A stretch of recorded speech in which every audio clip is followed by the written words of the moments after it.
Bueno, buenas tardes a todas y a todos.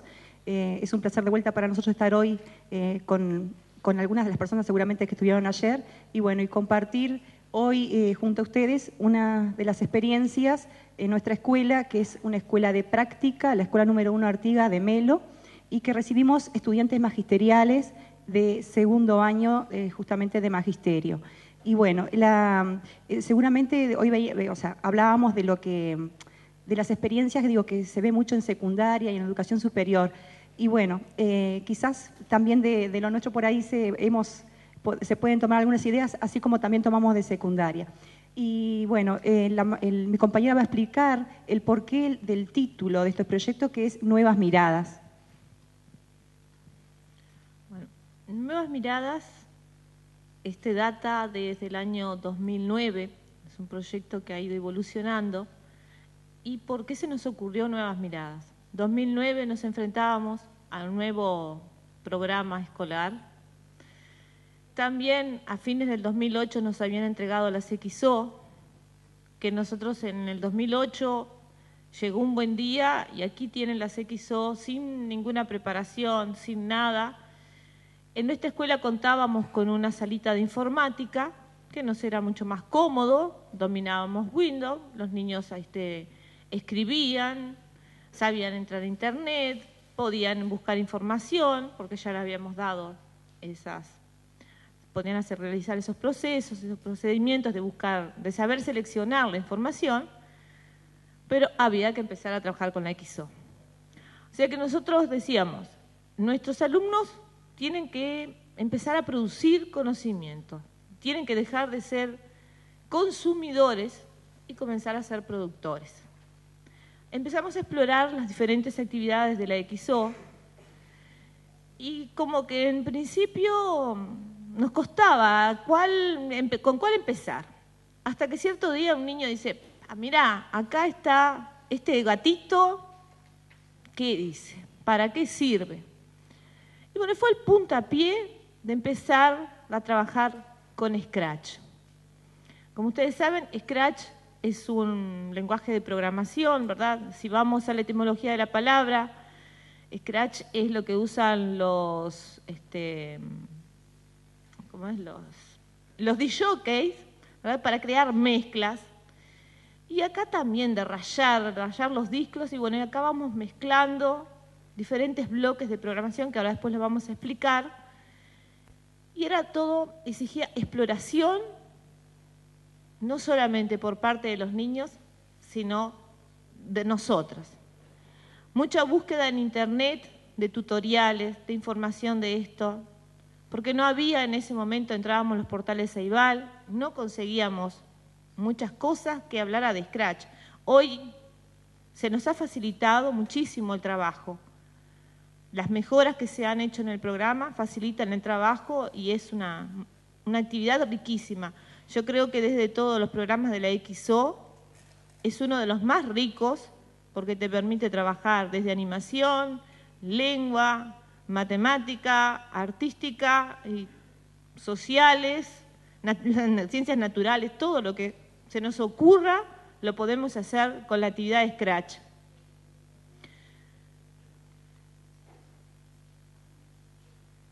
El gatito.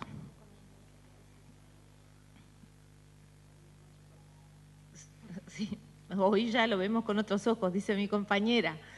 Ya no es con la misma negación que teníamos antes, sino que ahora lo hacemos con un gran placer. Entonces, para iniciar nuestro trabajo habíamos elegido estas 3 palabras, imagina, programa y comparte, que es el eslogan de Scratch. Si bien nosotros acá el compartir no lo empleamos en el mismo sentido de que los creadores de Scratch lo emplean. Acá está en el sentido de compartirlo en red. Nosotros todavía no hemos subido ningún proyecto nuestro creado por nuestros niños a la red, sino que el compartir está en compartir con sus compañeros. En nuestra escuela, una de las dinámicas de trabajo que tenemos todos es trabajos internivelares y tutorías. Niños de tercero con primero, segundo y tercero, primero y segundo, ya no es internivelar, sino que es intranivelar también. Entonces, el compartir lo aprendemos acá. El imaginar, porque los niños crean todo lo que a ellos se les ocurre, la capacidad que tienen ellos de inventiva y de creación es infinita, y después el hecho de aprender a programar, que es el gran desafío, ¿verdad?, que tiene este programa. Nosotros en nuestro proyecto, básicamente unido a, digamos, a la parte de informática de Scratch, trabajamos con lenguas, con artística y con conocimiento matemático.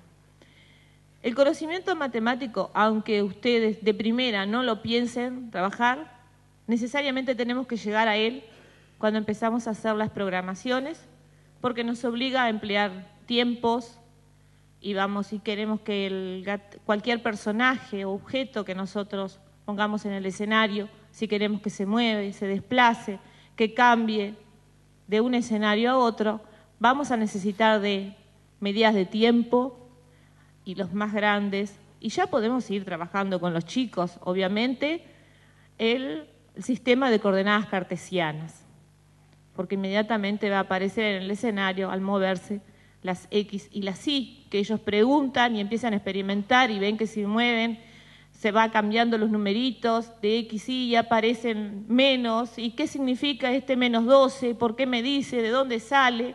Entonces nos amplía también el campo numérico para comenzar a trabajar. Entonces no tenemos que esperar a que estén en quinto o sexto para presentarles el campo de los números enteros.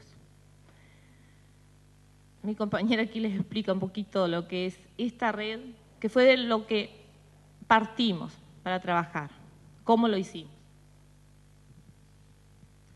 Bien, como la compañera dijo, trabajamos áreas del conocimiento como fue lengua, matemática y artística. Y por aquí, tenemos, por allí se parte de lo que es el discurso, lo que son y tomando de ahí el discurso de la narración, es decir, los textos que narran, porque nos permite, primeramente, lo que quisimos ver, cómo podíamos hacer un escenario y hacer tipo una viñeta, porque esa fue la primera intención, porque no es fácil de primera programar con Scratch. Entonces, de ahí también de lo que cada uno podía hacer, luego podía explicar a los compañeros, ¿verdad?, o ese grupo de trabajo lo que había hecho. Entonces, un poco lo que es el trabajar oralidad, lo que fue el texto explicativo, en la jerarquización y ejemplificación de la información en la exposición oral. Y bueno, como lo decía anteriormente, la escritura, el lenguaje icónico, los personajes, las viñetas, lo que son las tramas, lo que es la trama, ¿verdad?, en las historietas en este caso, que también luego vemos que nosotros hicimos animaciones. Bien. Y como allí teníamos, cuando programamos cada objeto o previamente cada escenario, nos vamos a encontrar con bloques, que son bloques justamente que cada uno tiene cierta información que nos permite ir justamente programando lo que queremos que ese objeto haga, o cómo, justamente si se tiene que desplazar, si tiene que hablar. Ustedes van a ver, ahora después presentamos en forma de captura de pantalla, porque no podíamos traerlo en tipo video, es decir. Entonces, cómo estos contenidos programáticos se fueron dando a lo que también entra lo que es la parte de artística, y es la parte de justamente de artes visuales, ¿no? Como lo teníamos justamente lo que es el escenario, el diseño digital, la imagen en movimiento, y justamente lo que luego para eso tenía lo que decía Rosana hoy, cómo si es una imagen en movimiento, el tiempo que tenemos que tener en cuenta para que se mueva y a su vez las coordenadas. Pero justamente cada programación está unida a la otra, es decir, cuando hacemos un movimiento, luego para que ese objeto se mueva, tenemos que volver a contar, cuántos minutos ya pasaron para agregarle a la programación. Es decir, que hay todo, justamente el razonamiento está involucrado, el cálculo pensado. Es decir, realmente cuando uno se pone a trabajar en este lenguaje de programación, se ve lo que realmente, lo que se puede, o sea, es infinita las posibilidades que presenta. Bien. En esto, cuando vamos a programar, si bien se dice siempre que lo que nosotros no tenemos que enseñar es computación, pero necesariamente el niño aprende con este programa a programar y empieza a apropiarse de un vocabulario que es específico de la programación. Ciclos, eventos, iteración, empieza a razonar del paralelismo que existe en una misma secuencia. Cuando vamos programando los personajes, cada guión de un personaje va a estar en paralelo después en la otra cuando animamos la presentación. Y con respecto un poquito a lo que decía Lucy de los escenarios, el diseño digital y la imagen de movimiento. El escenario es otra parte muy rica donde ellos pueden utilizar sus propias creaciones o crearlas a partir de Scratch o importarlas desde otras actividades que hayan hecho. TuxPaint, pintar, fotografías que ellos se hayan tomado e incorporarse como personajes, ellos ponerse. Y también permite algo que Toys lo permite, que es con la captura con lazo. Scratch es mucho más fácil. Si vamos a pintar, podemos eliminar todo lo que no queremos, que acompaña la fotografía o la imagen, el escenario, lo que querramos como escenario, y Scratch permite eso. O sea que es una ventaja, algo que facilita el trabajo del niño. Y algo que nos ocurrió hace unos días es que los niños ponían como escenario las capturas de pantalla que habían hecho de Flickstick. O sea que ponían aquel muñequito como un personaje más en sus actividades. O sea que ya que van usando dos actividades que las han trabajado, que han sido muy motivadoras para ellos y significativas sobre todo. Entonces la significatividad también está en retroalimentar, en poner en movimiento todo lo que sabemos, enriquecer nuestro trabajo, enriquecer sus aprendizajes.